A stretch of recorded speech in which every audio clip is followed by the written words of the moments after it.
There I was, sitting in our executive boardroom on a Friday morning, watching our new CEO display my salary on the projector screen in front of 29 department heads. $430,000 glowed in bold letters, while Brad Hoffman pointed at the number and declared it 54% above market benchmark. The silence was deafening. 28 pairs of eyes stared at me as Brad's voice cut through the air like a blade, questioning what could possibly justify such excessive compensation. My heart pounded as colleagues I had worked alongside for 7 years suddenly looked at me like I was some overpaid fraud. Let me take you back 3 weeks to explain how this nightmare began. My name is Rosie, and I am 32 years old. For 7 years, I had been the Director of Strategic Client Relations at Meridian Financial Solutions, a mid-size investment firm located in the heart of Charlotte, North Carolina. Our company managed assets worth over $600 million for individuals and businesses across the Southeast. When I first joined Meridian straight out of Duke University's business program, the company was struggling with client retention. Founder and CEO Harold Brennan hired me because he believed in building genuine relationships rather than just chasing numbers. Harold was the kind of leader who remembered your birthday, asked about your family, and truly cared about both employees and clients succeeding together. My journey at Meridian started as a junior analyst, but I quickly noticed patterns in why clients were leaving. Most departures happened not because of poor investment performance, but because clients felt disconnected and undervalued. I proposed a comprehensive retention strategy that focused on personal relationships and proactive communication. Building the client relations division from the ground up became my passion project. I started with $12 million in managed assets and grew that number to $280 million over 7 years. This growth came from countless late-night phone calls with worried clients, weekend emergencies where I drove hours to meet face-to-face, and small touches like handwritten birthday cards to clients' children. One of my proudest achievements was saving the Peterson manufacturing account. Their CFO had decided to move their $18 million portfolio to a competitor after feeling neglected by their previous account manager. I spent 3 days in their facility, learning about their business challenges and family concerns. When their main production line broke down, causing cash flow problems, I personally coordinated with our lending department to provide emergency financing within 6 hours. That relationship became the foundation for expanding their account by 40%.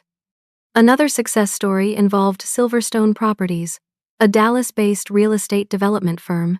When a dispute arose between partners about investment strategy, threatening to dissolve their $22 million account, I flew to Texas and spent an entire weekend mediating discussions. By helping them find common ground, we not only saved the account but gained their trust to manage an additional $15 million from their expansion projects. These relationships were not just professional transactions. I knew that Jennifer Walsh at Peterson Manufacturing had twin daughters starting college. I remembered that David Chen at Silverstone Properties was passionate about vintage cars and always asked about local car shows. These personal connections formed the backbone of our client retention success. My compensation had grown alongside my results. Starting at $48,000 as a junior analyst, my salary increased to $430,000 as director, reflecting the value I brought to the company. Harold always emphasized that investing in people who generate results was the smartest business decision. Everything changed when Harold announced his retirement 6 months ago. At 67, he wanted to spend time with his grandchildren and pursue his love of sailing. The announcement came as a surprise, but Harold assured everyone that he would carefully select a successor who shared his values and vision. 3 weeks before the salary incident, Harold introduced our new CEO, Brad Hoffman, a former Goldman Sachs executive with 20 years of experience in financial services. Brad came with impressive credentials and spoke confidently about growth opportunities and operational efficiency. From the first company meeting, something felt off about Brad's approach. While Harold focused on relationships and long-term value creation, Brad questioned every department's measurable contribution to quarterly profits. He scrutinized budgets with an intensity that made people uncomfortable and frequently used phrases like streamlining operations and eliminating redundancies. During individual department reviews, Brad challenged traditional practices that Harold had supported. He questioned why we spent money on client appreciation events, wondered about the value of personal relationship building, and seemed fixated on comparing our expenses to industry averages. His background in large corporate environments appeared to clash with our more personal, relationship-focused culture. 2 weeks into Brad's tenure, I received an email requesting a private meeting to discuss my role and compensation structure. I assumed this was standard practice for a new CEO getting acquainted with key personnel. The meeting was scheduled for a Thursday afternoon in his office. Walking into that meeting, I felt confident about my track record and contribution to the company's success. My client retention rate was 96%, significantly above industry standards. The revenue generated from my relationships accounted for over 40% of the firm's total assets under management. Brad had prepared extensively for our conversation. His desk was covered with spreadsheets comparing salaries across similar firms, detailed breakdowns of my travel expenses, and questions about time allocation for what he called non-quantifiable activities. He wanted to understand exactly how I spent each day and whether those activities directly contributed to measurable revenue.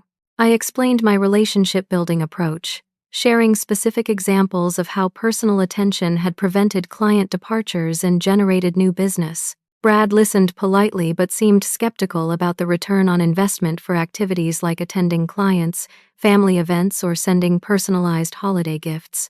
The conversation took an uncomfortable turn when Brad questioned whether my role could be handled more efficiently by someone with less expensive compensation requirements. He suggested that many of my responsibilities might be automated or outsourced, reducing costs while maintaining similar results. When I mentioned my 7-year relationship history with major clients, Brad dismissed this as less important in modern financial services. He believed that strong investment performance and competitive fees were sufficient to retain client loyalty, making personal relationships secondary considerations.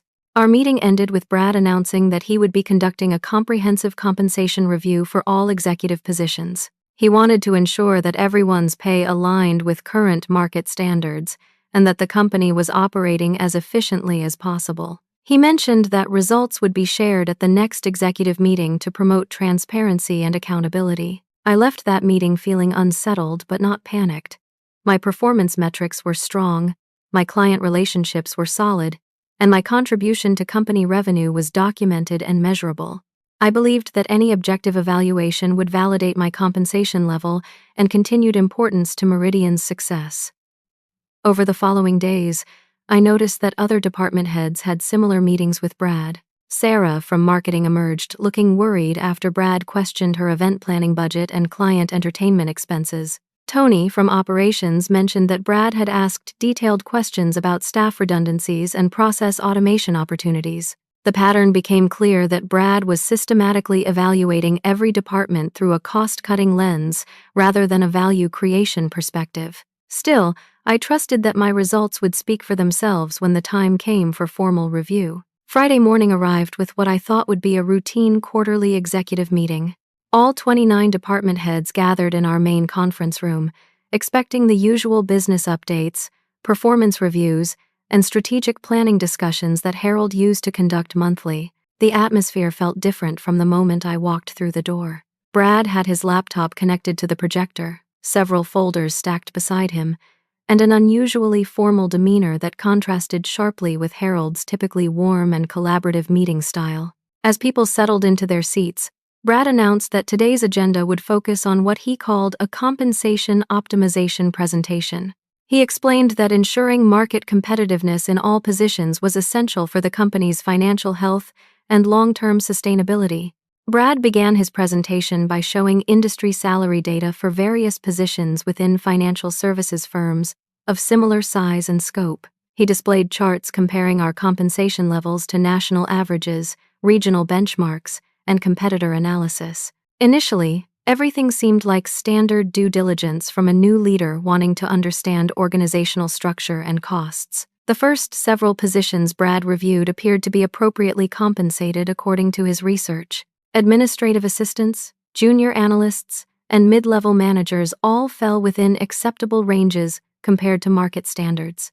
A few people even received positive feedback for being slightly below market rate, which Brad praised as evidence of employee loyalty and company efficiency. As the presentation continued, Brad's tone began shifting toward a more critical analysis. He started highlighting positions where compensation exceeded market averages, questioning the justification for premium payments, and suggesting areas for potential adjustment. Marketing Director Sarah watched nervously as Brad displayed her salary alongside industry comparisons, noting that her events, budget, and client entertainment expenses pushed her total compensation above typical ranges. Operations Manager Tony shifted uncomfortably when his salary appeared on screen with questions about staff overlap and process efficiency. The tension in the room was building as colleagues realized this was not just an informational presentation but an evaluation and potential justification for changes. People who had worked together for years suddenly found themselves exposed to salary comparisons and public scrutiny of their value to the organization. Then my information appeared on the screen, and everything changed. Brad paused dramatically as my name and position filled the projection display. Director of Strategic Client Relations, $430,000 annual compensation. The number seemed to glow larger than the others, displayed prominently for everyone in the room to absorb. He let the silence hang for several seconds before beginning his commentary. According to his research, the market benchmark for similar positions at comparable firms averaged $280,000 annually. My compensation represented a 54% premium above this standard, which Brad characterized as excessive and difficult to justify based on typical industry metrics. Brad's presentation grew more aggressive as he questioned what specific achievements could warrant such a significant premium. He suggested that client relationship management could be handled more cost-effectively through automated systems and lower-level staff. He implied that personal relationship building, while nice in theory, was an outdated approach that modern firms had moved beyond. The other executives in the room stared at me with a mixture of shock, sympathy, and calculation. Some looked genuinely surprised by the salary figure, while others seemed uncomfortable with the public nature of this critique. A few appeared to be mentally evaluating their own positions and wondering if they would face similar scrutiny. Brad continued his analysis by suggesting that my role represented the kind of organizational inefficiency that prevented companies from competing effectively in the current market. He implied that sentiment-based client management was less important than performance-driven results and cost-competitive service delivery. As I sat there listening to this public dismantling of my worth and contribution, several emotions competed for dominance. Professional pride in my achievements battled with humiliation at being singled out for criticism. Anger at the unfair characterization of my work mixed with disbelief that Harold's successor would conduct such a destructive public evaluation. The presentation felt deliberately orchestrated for maximum impact rather than constructive evaluation. Brad was not simply reviewing compensation structures, but establishing his authority and philosophy through public humiliation of someone who represented Harold's relationship-focused approach to business. Looking around the room at colleagues who had benefited from my client retention work, who had seen firsthand how my relationships generated revenue and prevented departures, I felt completely isolated and betrayed. These were people who knew my contribution to the company's success, yet none spoke up in my defense during this character assassination. The realization hit me that this was not about compensation, optimization, or market competitiveness. This was about Brad establishing dominance and justifying a fundamental shift away from the relationship-centered culture that Harold had built. I was being used as an example to demonstrate that personal connections and loyalty were luxuries the company could no longer afford. My 7 years of dedication, late nights, weekend emergency calls, and genuine care for both clients and colleagues were being reduced to a budget line item that Brad considered wasteful and unnecessary. The relationships I had built, the revenue I had generated, and the departures I had prevented were being dismissed as irrelevant to modern business practices. In that moment, I made a decision that surprised even myself. I stood up slowly, closed my laptop with deliberate calm, and looked around the room one final time. Without saying a word, I walked toward the door as gasps and whispers filled the silence behind me. Stepping into the hallway, I continued toward the elevator with measured steps, my head held high despite the chaos I was leaving behind. As the elevator doors closed, I could hear raised voices from the conference room. but I no longer cared about damage control or explanations. Reaching the parking garage, my hands trembled slightly as I unlocked my car. The full impact of what had just happened began settling in as I sat behind the wheel, staring at the concrete walls that suddenly felt like prison barriers. My phone buzzed with a text message from Harold. Saw Brad's presentation outline yesterday. This isn't what we agreed on. Don't do anything rash. Meeting Sunday. The message revealed that Harold had known about Brad's plan in advance but had been unable or unwilling to stop the public humiliation that had just occurred. This revelation added another layer of betrayal to an already devastating situation. Not only had Brad orchestrated this attack, but Harold had advanced knowledge and failed to warn me or prevent it from happening. The trust I had placed in my mentor and the company I had devoted 7 years to serving felt shattered beyond repair. Saturday and Sunday became a blur of phone calls from colleagues expressing outrage, confusion, and support. My phone buzzed constantly with messages from people who had witnessed the meeting and wanted to express their shock at Brad's tactics and public humiliation strategy.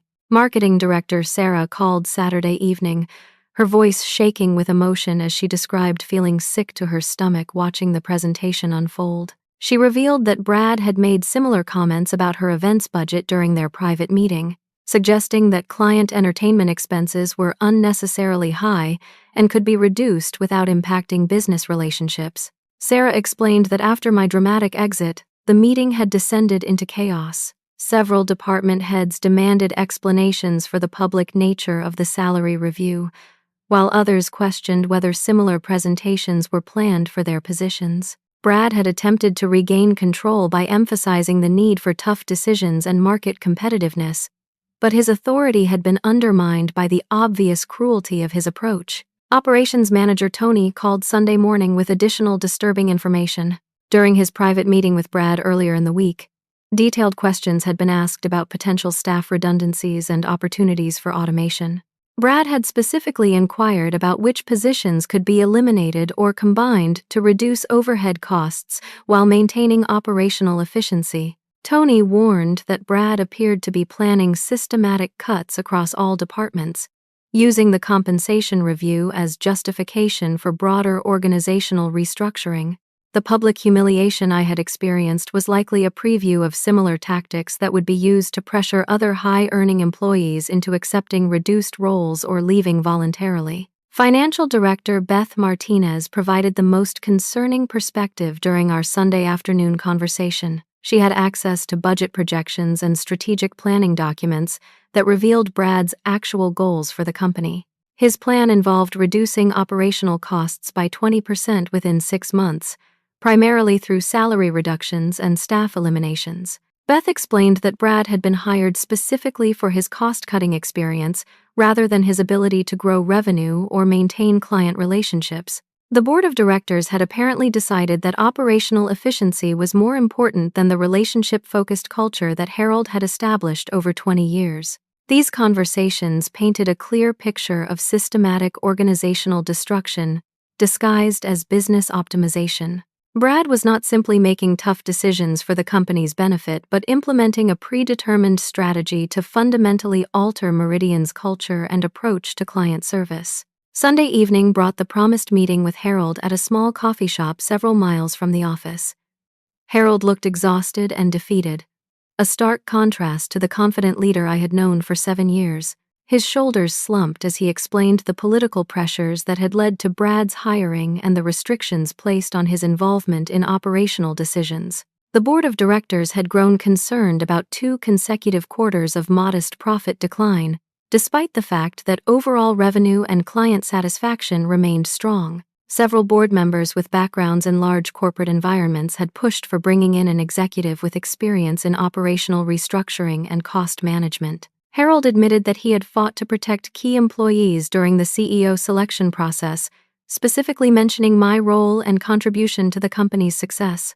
However, the board had given Brad complete operational control as a condition of his employment, limiting Harold's ability to influence day-to-day decisions or personnel policies.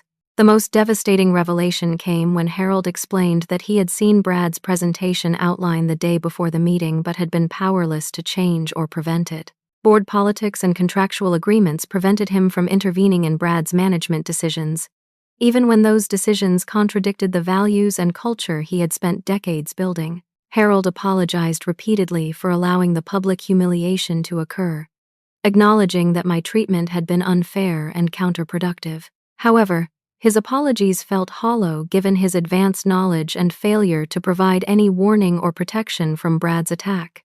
As our conversation continued, Harold revealed additional concerning information about Brad's background and intentions. The board had been impressed by Brad's track record of improving operational efficiency at previous companies, but Harold had discovered that this efficiency often came at the cost of employee morale and long-term client relationships. Research into Brad's previous positions revealed a pattern of short-term cost reductions followed by talent departures and eventual client dissatisfaction. Companies that hired Brad typically experienced immediate improvements in quarterly profits, but suffered longer-term declines in market position and competitive advantage. Harold expressed regret about his retirement timing and the board's decision to prioritize short-term financial metrics over sustainable relationship-based growth. He acknowledged that bringing in Brad represented a fundamental shift away from the values and culture that had made Meridian successful over 2 decades. Monday morning brought immediate consequences that neither Brad nor the board had anticipated. My phone started ringing at 7:30 with calls from concerned clients who had heard about my departure through industry networks and personal connections. Jennifer Walsh from Peterson Manufacturing was the first to call, expressing alarm that she had not been notified about changes in her account management team. Peterson Manufacturing's $18 million portfolio represented one of our largest client relationships, built over years of personal attention and trust. Jennifer explained that word of my abrupt departure had spread quickly through Charlotte's business community over the weekend. Several clients had contacted each other to share concerns about service continuity and account management changes at Meridian. The speed with which news traveled highlighted the strength of relationships I had built and the interconnected nature of our client base. David Chen from Silverstone Properties called shortly after Jennifer, requesting immediate clarification about his account status and future service arrangements. David had invested $22 million with Meridian specifically because of the personal attention and relationship-focused approach I provided. His call revealed that clients viewed their relationships as being with me personally rather than with the company generally. By noon, 6 major clients had called, expressing alarm about my departure and requesting information about alternative arrangements. The collective value of these concerned accounts exceeded $60 million, representing a significant portion of Meridian's assets under management. Each client conversation revealed the depth of relationships I had built and the personal trust that had been established over years of dedicated service. Clients did not simply want professional competence, but valued the personal connection and genuine care that had characterized our interactions. The most concerning call came from Thomas Rodriguez at Apex Construction, whose $12 million account had been one of my recent success stories. Thomas explained that competing firms had already contacted him over the weekend, offering to match or exceed Meridian's service terms while providing personal attention similar to what I had delivered. Word of my availability and Meridian's internal problems had spread throughout Charlotte's financial services community faster than anyone had anticipated. Competitors recognized an opportunity to acquire talented personnel and potentially persuade clients to transfer their accounts to firms with more stable leadership and culture. Harold called Monday afternoon with devastating news about the immediate financial impact of my departure. Client services had received 18 formal inquiries about account transfer procedures within the first day, representing potential asset withdrawals of $47 million if current trends continued. Brad had apparently assumed that client relationships were tied to the company rather than individual account managers, underestimating the personal nature of the connections I had built. His corporate background had not prepared him for the relationship-dependent nature of boutique financial services, where trust and personal attention often mattered more than fees or investment performance. Preliminary calculations suggested that losing even half of the concerned clients would reduce company assets under management by approximately 15%, creating exactly the financial problems that Brad's cost-cutting measures were supposed to solve. The irony was devastating but predictable given the fundamental misunderstanding of what drove client loyalty at Meridian. Harold's voice carried panic and regret as he pleaded with me to consider returning to prevent further client departures. He offered to mediate discussions with Brad and the board to address the compensation and respect issues that had led to Friday's humiliation. However, the damage to trust and professional relationship felt irreparable. Brad's public attack had demonstrated a fundamental lack of understanding about what made Meridian successful and a willingness to sacrifice people and relationships for short-term cost savings. Returning to work under such leadership felt impossible regardless of apologies or financial incentives. Tuesday morning brought a flood of recruitment opportunities that revealed the market value Brad had so publicly dismissed. My phone buzzed constantly with calls from competing firms who had heard about my availability and wanted to discuss potential opportunities. Harrison and Associates, one of Charlotte's most respected investment firms, called before 8 in the morning with an immediate offer. Managing partner Linda Harrison explained that they had been hoping to expand their client relations capabilities and would welcome someone with my track record and client relationships. Their offer included matching my current salary plus a 20% signing bonus, along with equity participation and a clear path to partnership within 3 years. Linda's call revealed that news of Friday's meeting had spread rapidly through professional networks, with multiple firms recognizing an opportunity to acquire proven talent. The market response to my availability contradicted Brad's assertion that my compensation was excessive compared to industry standards. Capital Growth Partners, Meridian's biggest local competitor, called Tuesday afternoon with an even more attractive proposition.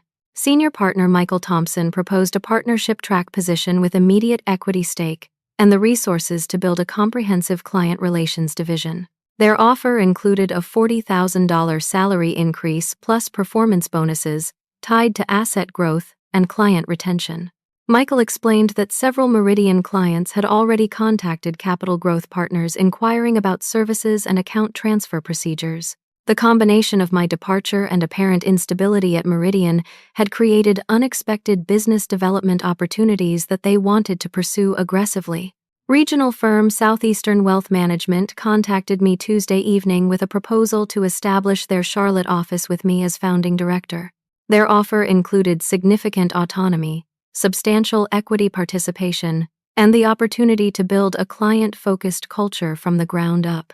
The compensation package exceeded my Meridian salary by 30%, while providing long-term ownership opportunities. These calls demonstrated that Brad's market research had been either incomplete or deliberately misleading.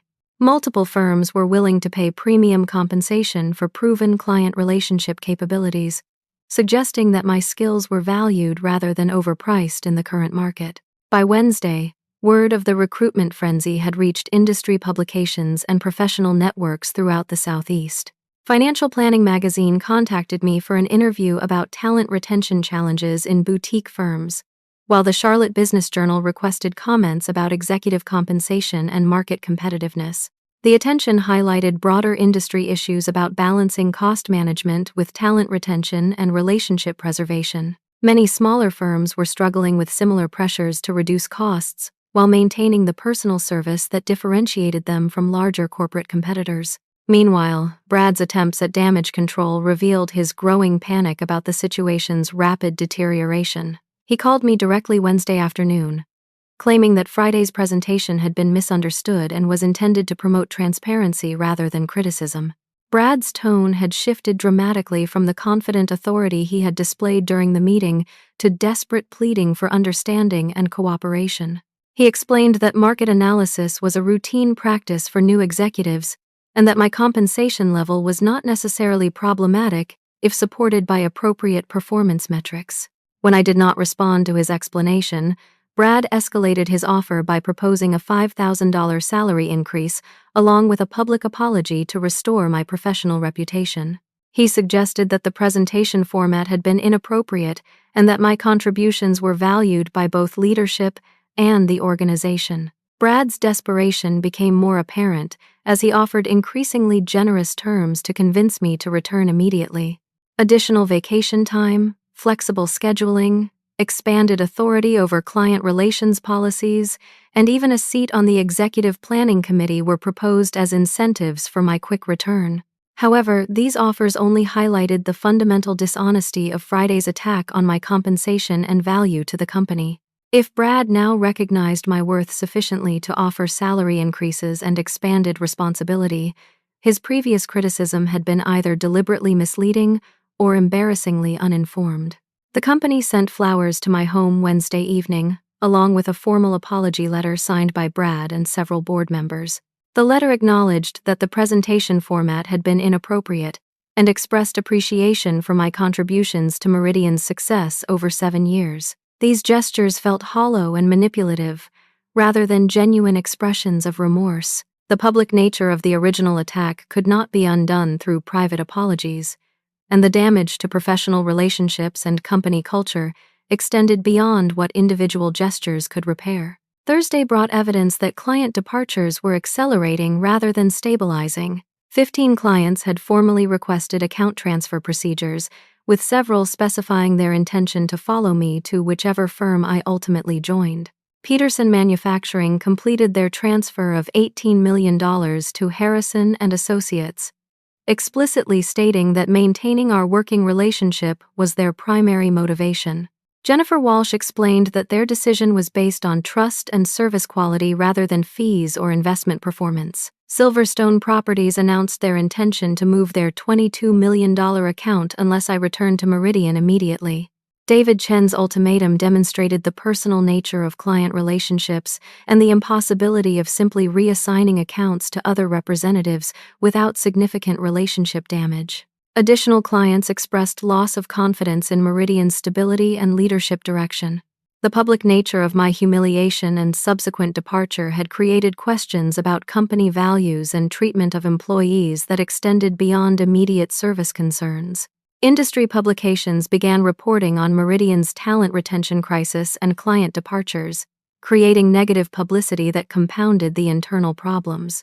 Articles about executive compensation controversies and relationship management challenges positioned Meridian as a cautionary tale about balancing cost control with culture preservation. The media attention attracted additional recruitment interest from firms outside Charlotte who recognized an opportunity to acquire talent and potentially convince clients to transfer accounts. National firms with regional expansion plans contacted me about establishing southeastern operations with existing client relationships as the foundation.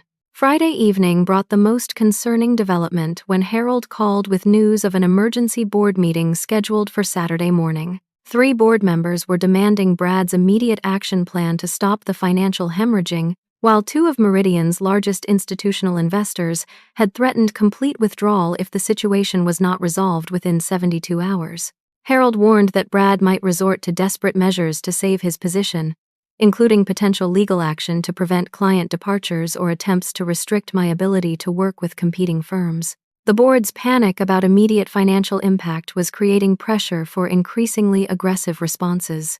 Board member Patricia Williams had reportedly suggested pursuing legal remedies to prevent further client transfers, arguing that my departure had created unfair competitive disadvantages for Meridian. Other board members questioned whether employment contracts or non-compete agreements could be enforced to limit damage from the crisis. Harold's warning revealed that the situation was escalating beyond simple personnel and client relations issues toward potential legal conflicts. Brad's desperation to salvage his position and the board's panic about financial losses were creating conditions for increasingly destructive responses. However, Harold also mentioned that 2 board members were beginning to question whether Brad's hiring had been a mistake and whether his cost-cutting approach was compatible with Meridian's relationship-based business model.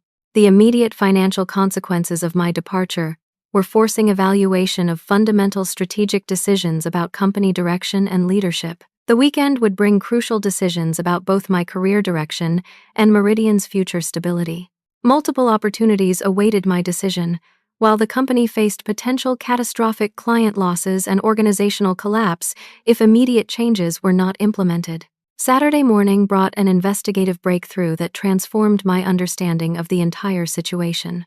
Unable to sleep and driven by nagging suspicions about Brad's background and motivations, I decided to conduct thorough research into his previous employment history and business connections. LinkedIn provided basic information about Brad's career progression, But deeper investigation through professional networks and industry publications revealed a disturbing pattern across his previous positions. Each company where Brad had served as CEO or senior executive had followed a remarkably similar trajectory: public criticism of high-performing employees, systematic cost-cutting measures, and eventual acquisition by larger firms at significantly reduced valuations. Advanced Financial Services in Atlanta had hired Brad 3 years ago to improve operational efficiency and competitive positioning. Within 6 months, Brad had implemented compensation reviews, reduced staff by 25%, and alienated key client relationships through policy changes. The company was sold to a regional competitor 18 months later, at 30% below previous valuation estimates. Strategic Wealth Partners in Miami showed an identical pattern. Brad's arrival was followed by public employee evaluations, systematic relationship destruction, and organizational chaos that facilitated acquisition by a private equity firm. Former employees described tactics remarkably similar to what I had experienced, including public humiliation designed to force departures and justify cost reductions. Pinnacle Investment Group in Birmingham represented the most concerning example. Brad's strategic restructuring had eliminated 40% of staff and destroyed client confidence so effectively that the firm was acquired within 12 months by the same private equity group that had purchased Strategic Wealth Partners. This pattern suggested that Brad's incompetence might actually be deliberate strategy rather than simple misunderstanding of relationship-based business models. The consistent outcomes across multiple companies indicated coordination rather than coincidence in the destruction of valuable firms. Saturday afternoon brought contact from an unexpected source that confirmed my growing suspicions. Rebecca Matthews, a former employee from Strategic Wealth Partners, reached out through LinkedIn with urgent information about Brad's true agenda and business connections. Rebecca had been Director of Business Development at Strategic Wealth Partners when Brad arrived as CEO. Her experience paralleled mine almost exactly. Public salary criticism, relationship value dismissal, and eventual forced departure after refusing to accept reduced compensation and authority. According to Rebecca, Brad's strategy involved deliberately destabilizing successful companies to facilitate acquisition by Meridian Capital, a private equity firm where his brother Kevin Hoffman served as senior partner. The destruction of employee morale and client relationships served dual purposes: eliminating high-cost personnel and creating justification for below-market acquisition prices. Rebecca provided documentation showing that all 3 companies where Brad had previously served as CEO were ultimately acquired by entities connected to Meridian Capital. The acquisitions occurred after systematic value destruction that allowed purchase at significant discounts to previous market valuations. The documentation revealed that Brad received substantial consulting fees and equity positions in acquired companies through shell corporations connected to his brother's private equity firm. These arrangements created financial incentives for Brad to prioritize acquisition facilitation over company growth or employee welfare. Rebecca's evidence included email communications, financial records, and corporate filings that demonstrated coordination between Brad's employment timing and Meridian Capital's acquisition activities. The pattern was sophisticated enough to avoid obvious legal violations while achieving consistent wealth transfer from target companies to private equity investors. Saturday evening brought another crucial piece of evidence through an unexpected client conversation. David Chen from Silverstone Properties requested a confidential meeting to discuss concerns about Meridian's stability and potential competitive threats to client accounts. David's revelation added corporate intelligence dimensions to the developing conspiracy. According to his information, representatives from Meridian Capital had contacted him and several other major Meridian clients over the past month, asking detailed questions about account satisfaction, service expectations, and potential interest in alternative arrangements. These contacts had occurred before my public humiliation and departure, suggesting that client acquisition planning was already underway when Brad implemented his destabilization strategy. The coordination between Brad's internal destruction and external client solicitation indicated comprehensive planning rather than opportunistic response to circumstances. David explained that the Meridian representatives had presented themselves as conducting market research for potential service expansion rather than client acquisition activities. However, Their questions focused specifically on Meridian client accounts, satisfaction levels, and service preferences in ways that seemed designed for competitive intelligence rather than general market analysis. The timing and focus of these contacts suggested that Brad's attack on my compensation and relationship-building approach was intended to create client uncertainty that would facilitate transfer to competing firms controlled by his brother's private equity group. My departure was a planned outcome, rather than unfortunate consequence of necessary business decisions. Sunday morning brought the most devastating revelation when Harold called with news from Saturday's emergency board meeting. Board member Charles Morrison had disclosed his undisclosed financial relationship with Meridian Capital during heated discussions about Brad's performance and company direction. Morrison had apparently received substantial consulting fees from Meridian Capital over the past year for advice on acquisition targets and market conditions in southeastern financial services. His enthusiastic recommendation of Brad for CEO had been motivated by financial interests rather than objective evaluation of leadership qualifications. Harold realized that Brad's entire hiring process had been orchestrated to facilitate Meridian's destabilization and eventual acquisition at depressed valuation. Morrison's board position had provided inside information about company operations, client relationships, and strategic planning that was shared with Meridian Capital for acquisition preparation. The revelation explained several previously confusing aspects of Brad's hiring, including his willingness to accept lower base compensation in exchange for performance incentives tied to cost reduction rather than revenue growth.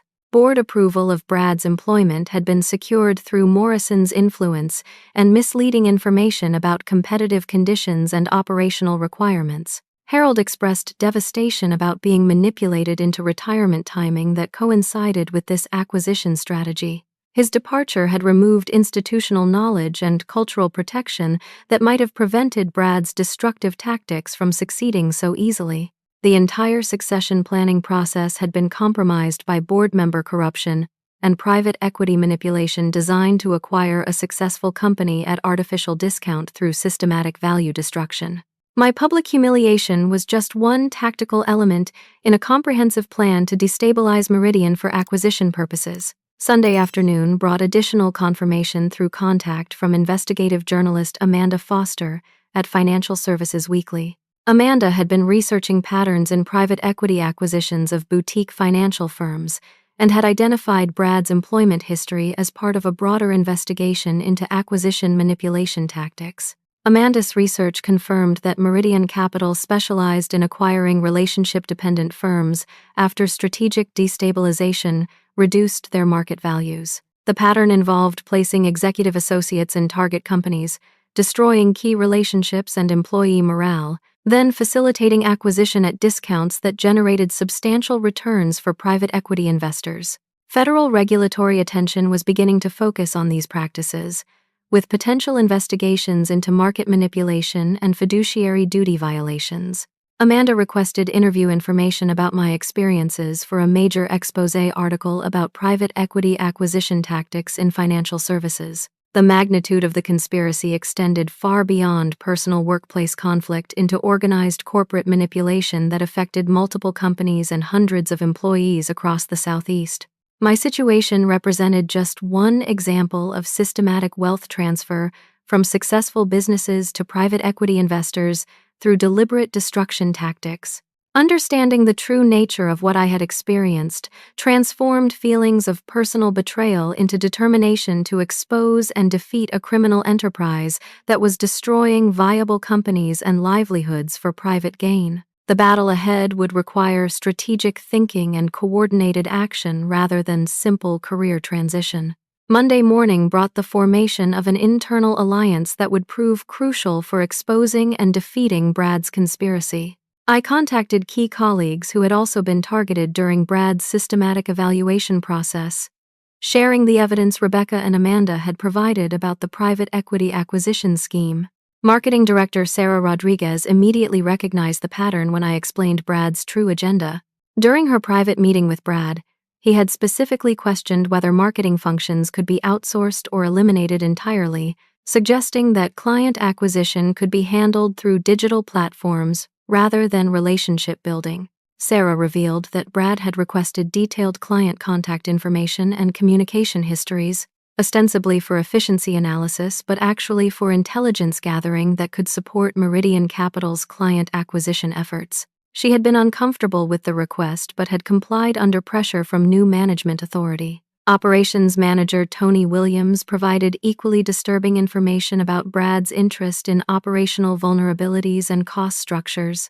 Tony's meeting had focused extensively on employee compensation levels, client service costs, and potential automation opportunities that could reduce staff requirements. Brad had specifically requested organizational charts showing reporting relationships and decision-making authority, information that would be valuable for understanding how to most effectively disrupt company operations. Tony realized that his cooperation had inadvertently supported the destabilization strategy. Financial Director Beth Martinez offered the most comprehensive perspective on Brad's systematic intelligence gathering and company value assessment. Beth had been asked to prepare detailed financial projections showing various cost reduction scenarios and their impact on profitability and company valuation. Brad's requests had seemed like routine strategic planning, but Beth now understood that the information was being used to calculate optimal timing and tactics for acquisition facilitation. Her financial analysis had provided roadmaps for destroying company value while maintaining sufficient operational capacity for post-acquisition recovery. Together, we compiled comprehensive evidence of Brad's systematic destabilization efforts, documenting client retention patterns, employee satisfaction surveys, and financial performance data that showed clear correlation between Brad's actions and company value destruction. The evidence package included email communications, meeting notes, and strategic planning documents that revealed Brad's true priorities and timeline for organizational disruption. Pattern analysis showed that each tactical decision was designed to advance acquisition planning rather than improve company performance. Tuesday afternoon brought the formation of a client coalition that would provide crucial leverage for forcing immediate changes in company leadership. I contacted major clients who had expressed concerns about my departure and company direction, sharing appropriate information about the acquisition conspiracy affecting their accounts. Jennifer Walsh at Peterson Manufacturing immediately understood the threat to her account security and business relationships. Jennifer agreed to coordinate with other concerned clients to present unified demands for leadership changes and protection of existing service arrangements. David Chen at Silverstone Properties provided similar commitment to collective action, along with information about additional clients who had been contacted by Meridian Capital representatives. David's business intelligence network had identified several other targets for the acquisition scheme. Thomas Rodriguez at Apex Construction brought legal perspective to the coalition. Having experience with private equity manipulation tactics in construction industry acquisitions, Thomas understood the regulatory implications of the coordinated market manipulation and suggested potential federal reporting requirements. The client coalition agreed to prepare joint communication to Meridian's board of directors, stating their collective intention to withdraw all assets unless immediate leadership changes occurred. Combined asset values represented over $89 million, creating substantial leverage for forcing board action. Client testimonials about service quality and relationship value would contradict Brad's claims about compensation and operational efficiency, providing evidence that relationship-based approaches generated measurable business value. The coalition would demonstrate market validation of methods Brad had publicly criticized. Wednesday brought strategic media preparation that would serve as additional pressure point if board cooperation was not immediately forthcoming. Amanda Foster at Financial Services Weekly agreed to coordinate article timing with internal resolution efforts, providing public exposure threat if private negotiations failed. Documentation from multiple sources provided comprehensive evidence of the acquisition conspiracy, including corporate filings, financial records, and communications that demonstrated coordination between Brad's employment and Meridian Capital's targeting activities. The story had implications beyond Meridian for industry-wide regulatory attention. Rebecca Matthews agreed to provide interview information about her experiences at Strategic Wealth Partners, corroborating pattern evidence and demonstrating systematic nature of the acquisition manipulation scheme. Her testimony would establish broader context for federal regulatory attention. Legal consultation with employment attorney Patricia Anderson confirmed that Brad's public humiliation tactics likely violated workplace harassment and retaliation statutes, providing potential civil remedies in addition to regulatory reporting options. The combination of federal and state legal exposure created substantial vulnerability for both Brad and his private equity associates. Strategic planning focused on presenting evidence in ways that would motivate immediate board action, while avoiding premature legal conflicts that could delay resolution. The goal was rapid leadership change rather than prolonged litigation that might harm company stability and employee security. Thursday evening brought the most significant development when Harold called with information about accelerating board discussions regarding Brad's performance and company direction. 2 additional board members had discovered Morrison's financial conflicts and were demanding investigation into the entire CEO selection process. Board member Jennifer Thompson had initiated independent research into Brad's background and discovered the pattern of company acquisitions following his employment. Thompson was preparing formal complaints to federal regulators about potential market manipulation and board member corruption. Senior board member Robert Hayes was reportedly furious about Morrison's undisclosed conflicts and their impact on strategic decision-making. Hayes commanded significant influence among institutional investors and had begun demanding immediate accountability for the recruitment and oversight failures. Harold explained that board sentiment was shifting rapidly as financial losses accelerated and evidence of manipulation became undeniable. The emergency meeting scheduled for Friday morning would likely result in significant leadership changes if client and employee pressure continued mounting. Brad's position had become increasingly untenable as board members realized they had been manipulated into hiring someone whose agenda conflicted with their fiduciary responsibilities. The legal exposure from regulatory investigation created additional pressure for immediate action rather than gradual transition planning. Friday morning arrived with final preparations for what would prove to be a decisive confrontation with Brad's conspiracy. The Employee Alliance had prepared comprehensive presentation materials, the client coalition had finalized their demands, and media attention was prepared for appropriate timing. The battle ahead would determine whether relationship-based business values could survive systematic destruction by private equity manipulation, and whether employees and clients could successfully defend against organized corporate looting disguised as operational efficiency. My transformation from humiliated employee to strategic leader was complete. Armed with evidence, allies, and determination to expose the truth and protect the company and culture that Harold had spent 20 years building. Justice would require courage, but victory was finally within reach. Friday morning's emergency board meeting became the stage for complete vindication and victory. Armed with comprehensive evidence, strong allies, and unwavering determination, I presented the coalition's case for immediate action against Brad's conspiracy. The boardroom was packed with directors, institutional investor representatives, and key employees who had been granted speaking privileges for this crucial session. Board Chairman Robert Hayes opened the meeting by acknowledging serious concerns about company leadership and requesting presentation of evidence regarding management performance.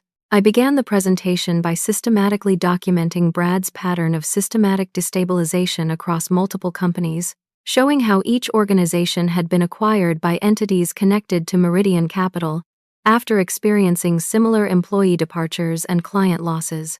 The evidence included corporate filings, financial records, and communications that demonstrated clear coordination. Rebecca Matthews participated via video conference, providing first-hand testimony about identical tactics used at Strategic Wealth Partners. Her detailed account of public humiliation, relationship destruction, and eventual acquisition corroborated the pattern evidence and demonstrated organized, rather than coincidental outcomes. The client coalition presentation proved decisive in demonstrating real business impact of Brad's actions. Jennifer Walsh, David Chen, and Thomas Rodriguez jointly explained how their account relationships had been built over years through personal attention and trust, not simply investment performance or competitive fees. Combined client testimonials showed that relationship-based approaches generated measurable business value through retention, referrals, and account growth that automated systems could not replicate. The evidence contradicted Brad's claims about operational efficiency and market competitiveness. Financial analysis prepared by Beth Martinez demonstrated direct correlation between Brad's policy changes and accelerating client departures, projected revenue losses, and company value destruction. The numbers showed that cost-cutting measures were generating losses rather than savings when client relationships were factored appropriately. Most damaging was evidence of board member Morrison's undisclosed financial relationship with Meridian Capital and his role in recommending Brad for CEO position. Email communications and consulting agreements revealed clear conflicts of interest that had compromised the selection process and company governance. Legal counsel Patricia Anderson outlined federal regulatory implications of the coordinated market manipulation, including potential Securities and Exchange Commission violations and Federal Trade Commission concerns about acquisition practices. The legal exposure extended beyond company governance to criminal conspiracy investigations. Board discussion became heated as directors realized the extent of manipulation they had unknowingly facilitated. Morrison's resignation was demanded immediately, while several members called for federal regulatory reporting and potential criminal referrals related to the acquisition conspiracy. The vote of no confidence in Brad's leadership passed unanimously among non-conflicted board members. Brad's termination was effective immediately with cause determination that eliminated severance payments and triggered clawback provisions for compensation already received. Harold accepted the board's request to return as interim CEO, while proper succession planning could be conducted with appropriate safeguards against future manipulation. His institutional knowledge and cultural leadership were needed to stabilize operations and restore client confidence. My negotiated return included promotion to Vice President of Client Relations with equity participation and board advisory position that would provide ongoing influence over strategic direction. The enhanced role recognized both my contribution to exposing the conspiracy and the demonstrated value of relationship-focused approaches. Company governance reforms were implemented immediately to prevent future board member conflicts and ensure transparent CEO selection processes. Independent oversight and regulatory reporting requirements were established to protect against similar manipulation attempts. Client confidence was restored within days as news of leadership changes and conspiracy exposure spread through professional networks. Account transfer requests were withdrawn, and several clients who had already moved assets indicated willingness to return based on renewed stability and cultural commitment. Media coverage of the acquisition conspiracy generated industry-wide attention to private equity manipulation tactics and regulatory enforcement needs. Amanda Foster's exposé article prompted federal investigations and policy discussions about protecting relationship-dependent businesses from systematic destruction schemes. The personal transformation I experienced through this crisis proved as valuable as the professional vindication. I learned to recognize manipulation tactics, document evidence systematically, and respond to attacks with strategic thinking rather than emotional reaction. My $430,000 compensation was revealed to be entirely justified when the revenue impact of my departure was calculated. Client relationships I had built generated over 40% of company assets under management, making my salary represent approximately 0.1% of associated revenue annually. Understanding my true market value and contribution to organizational success provided confidence for future negotiations and career decisions. The public nature of my vindication established professional reputation for integrity and effectiveness that opened doors throughout the financial services industry. Building strategic alliances with colleagues proved crucial for collective success against organized opposition. Individual resistance would have been insufficient, but coordinated action by employees, clients, and board members created irresistible pressure for change. The experience taught valuable lessons about reading organizational dynamics, identifying authentic versus manipulative leadership, and protecting both personal interests and company culture against systematic destruction. These skills would serve me well in future leadership roles. 6 months later, Meridian had recovered completely from Brad's destructive impact. Client assets under management returned to pre-crisis levels with additional growth from new accounts attracted by the company's demonstrated resilience and commitment to relationship-based service approaches. My enhanced role allowed implementation of improved systems for relationship management and employee protection that strengthened organizational culture while maintaining operational efficiency. The crisis had ultimately made the company stronger and more resistant to future manipulation attempts. Brad's private equity conspiracy faced ongoing federal investigation with potential criminal charges for market manipulation and fiduciary duty violations. Multiple companies affected by similar schemes were cooperating with regulatory authorities to build comprehensive cases against the organized destruction network. Rebecca Matthews and I maintained contact as advocates for industry reforms and support resources for employees facing similar manipulation tactics. Our shared experience created lasting professional relationship and commitment to protecting others from organized corporate abuse. The regulatory attention generated by our case contributed to stronger oversight of private equity acquisition practices and board member conflict disclosure requirements. Industry publications regularly reference the Meridian case as example of successful resistance to systematic business destruction schemes. Personal satisfaction came not only from professional vindication but from protecting Harold's legacy and the relationship-based culture that had made Meridian successful for 20 years. Defending authentic values against organized manipulation felt more meaningful than simple career advancement. The life lesson from this experience is profound and universally applicable. Never allow others to diminish your worth publicly without consequences, but respond to attacks strategically rather than emotionally. Document your contributions, build supportive relationships, and approach conflict with evidence rather than anger. Sometimes walking away from toxic situations forces recognition of what was lost and creates pressure for positive change. However, walking away must be combined with strategic action to address root causes and protect others from similar treatment. True leadership emerges not from avoiding conflict but from facing it with preparation, integrity, and determination to protect both personal dignity and organizational values. When fighting back becomes necessary, doing so intelligently and comprehensively maximizes chances for complete victory. The courage to stand up against public humiliation, combined with strategic thinking and ally building, transformed a devastating personal attack into complete professional vindication and positive organizational change. Justice required patience and planning, but ultimate success brought satisfaction that purely emotional responses could never achieve. What workplace situation have you faced where someone tried to publicly diminish your value or contribution? I would love to hear your stories in the comments below about standing up for yourself and fighting back against unfair treatment. Please like this story if it resonated with your own experiences, subscribe for more workplace survival stories, and share this with anyone who needs encouragement to value themselves appropriately. Thank you for listening to my journey from humiliation to victory, and I hope it inspires you to never accept being undervalued by people who do not understand your worth. Remember, your contributions matter, your relationships have value, and you deserve to be treated with respect and dignity in every professional environment.